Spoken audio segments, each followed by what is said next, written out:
The clink of glasses and the warm laughter around the table still haunt my dreams. That night, everything I believed about family, about trust, about the sister I loved more than life itself, came crashing down in the most unimaginable way. I remember the candlelight flickering on the polished oak, casting soft shadows on the faces I knew by heart. My mother, at the head of the table, eyes shining with pride. Aunts and uncles passing dishes, voices overlapping in easy conversation. And across from me sat Lila, my little sister, radiant, confident, the one everyone had always said was destined for greatness. We were celebrating her promotion to senior detective.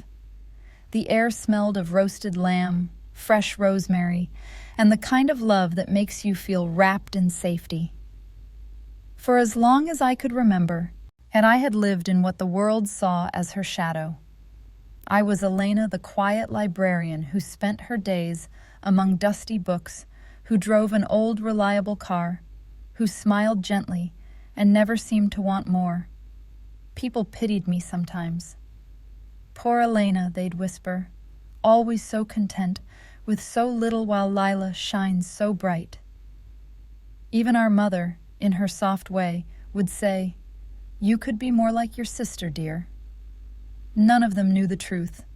None of them knew that my quiet life was a shield I had chosen with care.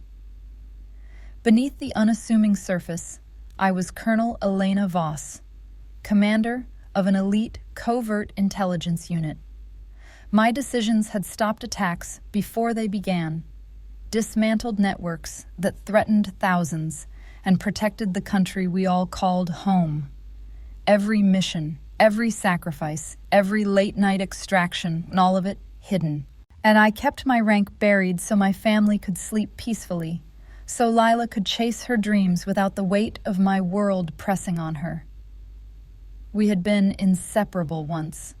Late-night talks under blankets, shared ice cream after heartbreaks, the kind of sisterhood that felt unbreakable. But somewhere along the way, something shifted in her. Ambition turned sharp. She climbed fast, proudly, while I stayed in the background, proud of her from the shadows. I thought our bond could survive anything. That evening felt like old times again. Lila raised her glass, eyes meeting mine with what I believed was pure affection. "To family," she said softly, "the ones who stand by you, no matter what." I smiled, heart full, and clinked my glass to hers. The warmth of that moment wrapped around me like the hug I didn't know I'd never feel the same way again. But what I didn't know that day, what I couldn't possibly have imagined, was that Lila had been fed poison. Twisted evidence from a source she trusted too much. A rival, perhaps, or her own buried resentment that I had somehow always seemed too perfect in our parents' eyes, even in my silence. She had convinced herself I was the leak in the biggest case of her career, that I, her own sister, was selling secrets to the highest bidder. Her ambition had blinded her completely. She saw my downfall as her greatest achievement. As dessert was served, the laughter faded. Lila stood slowly. The room fell silent. "Elena," she said, voice steady but ice cold, "I have no choice." From inside her jacket, she pulled a pair of handcuffs. The metal caught the light. "You're under arrest for espionage and betrayal of national security." The click of those cuffs around my wrists echoed like thunder through my entire soul. I sat there, unable to move, the cold steel biting into my skin. The faces around the table blurred through the tears I refused to let fall. "Lila, what are you doing?" I whispered, my voice cracking open. She wouldn't meet my eyes. "It's my duty," she answered, tone clipped, professional, as if I were a stranger. "You've been under investigation for months." Our mother rose, trembling. This can't be true. Elena would never. Lila cut her off sharply. Mom, evidence doesn't lie. They led me away from the table like a criminal. The chair scraped loudly against the floor, handcuffed, humiliated in front of everyone who had ever mattered to me. The ride to the station was a haze of disbelief and shattering pain. How could the sister I had protected in silence, the one I had shielded from every darkness I knew, turn on me like this? And in the interrogation room, the harsh fluorescent lights buzzed overhead. I sat alone for hours, wrists aching, heart in pieces. Betrayal like that doesn't just break you, it rips out the very roots of who you thought you were. I replayed every memory, our childhood laughter, the way she used to fall asleep on my shoulder, the promises we made to always have each other's backs. All of it felt like lies now. She came in eventually, files in hand, eyes hard. Why didn't you ever fight for more, Elena? Why were you always so small? There was triumph in her voice, but also something else, a flicker of the old hurt I hadn't noticed before. I looked at her, voice quiet. Because some strengths are meant to stay hidden, she laughed bitterly. Always so mysterious. And that's what made you suspicious in the first place. The nights in holding were the hardest. Alone with my thoughts, I felt destroyed. The trust I had placed in her, the love I had guarded so carefully, all of it lay in ruins. I questioned everything. Had I been blind?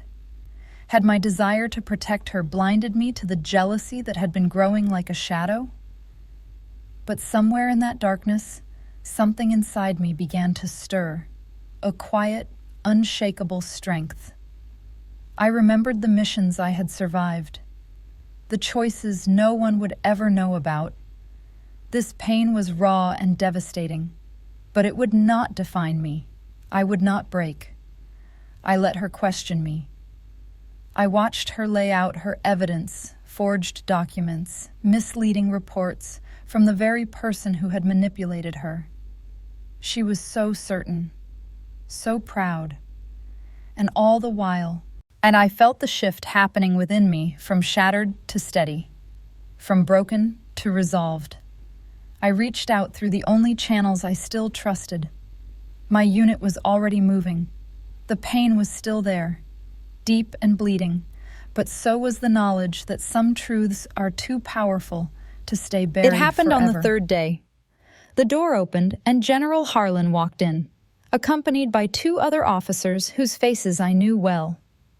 Lila was mid-sentence, presenting her case with confidence that now looked painfully fragile. Detective Voss, the general said, voice calm but commanding, your investigation has been thorough, but it has been gravely misguided. Lila stiffened. Sir, the evidence.